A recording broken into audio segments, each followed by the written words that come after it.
Breaking news. I think you guys heard already. I was picking up my son. My son went to orientation for school. So I missed the breaking news. But Adrien, the problem, Broner, he pulls out of the Figueroa fight due to mental health issues. Sergey Lipinets is going to step in, short notice, for Adrien, the problem, Broner. I'm at my water cooler. What do I have to say about that? Yeah, I mean, do whatever it takes, brother. I've often thought that Adrien Broner was suffering from mental health issues anyway. I've often said that I thought he was maybe bipolar or had mental health issues. Let me get my water room temperature. So, okay, how do I ultimately feel about it is we just saw Anthony A.J. Joshua and Usyk arrive, and that was amazing.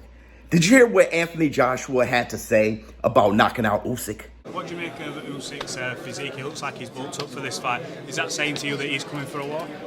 Yeah, definitely. Does it have to be a knockout in this fight to win? That's Josh, Eddie said rounds 1 to 6 for you yourself. Eddie Hearn, he's 1 to 6. Yeah. Can we do? Let's speak into existence, right? Let's speak that positivity into the air and just say, I hope it does happen. That's right. He knows. He knows he has to knock out Usyk. He also said that he wasn't prepared for 12. He was trying to show that he can outbox Usyk. You can tell in that first fight. And he said he wanted to go 12, kind of like Errol, the True Spence, fighting Mikey Garcia, going 12 rounds and show that he can outbox Mikey Garcia and outslug Porter. We took that as an explanation for Elder True Spence's performance against Mike Garcia. Are we accepting Anthony A.J. Joshua's explanation? That he was trying to do the same thing with Usyk. You could tell in the lead up, though, that Anthony Joshua took Usyk a little light, right? You could tell he was at least playful with him. Now he's not. And he's saying when he was trying to go 12 with Usyk, that he wasn't prepared to go 12 to work at that rate, and Usyk just outworked him, outboxed him. He said the plan is to knock him out. You heard Eddie Hearn say that the fight is going to end within 6 rounds. All good news. We'll see. Also, you guys know I'll be calling the fight live stream commentary this weekend. On top of that, later that night, I will be calling the Usman fight against Edwards later that night this weekend as well. I had double header. So with Broner pulling out, I don't know. I'm sad for the Broner fans. Good for Broner. Good on Broner. If he wasn't mentally healthy, he wasn't going to be able to perform well.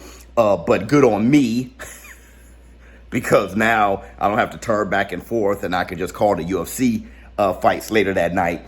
Call Anthony Joshua versus Usyk, that card earlier in the day. Everything just lined up well for me. But as a boxing analyst, to analyze this situation with Adrien the Problem Broner, I've often said that I thought he was struggling with mental health issues, and I thought it was pretty apparent. And good on him for acknowledging that, taking care of his health. Anyone who brings that stuff up, Danny Swift Garcia, Teofimo Lopez, Ryan Garcia, Adrien Broner, anybody, Anthony Joshua, he mentioned it before about depression. Tyson Gypsy King Fury, who really was at the forefront of speaking on his mental health issues and suicidal thoughts and all those things. Shout out to all of them for being warriors, but showing that they're vulnerable. That's hard for warriors to do, to show vulnerability. And I think those who, like Tyson Fury, like Ryan Garcia, who trailblazed, who took the hits, took the lumps at the beginning, and allowed for these fighters to show vulnerability, to express that and to take care of themselves health-wise. Shout out to Adrien the Problem Broner. I'm out.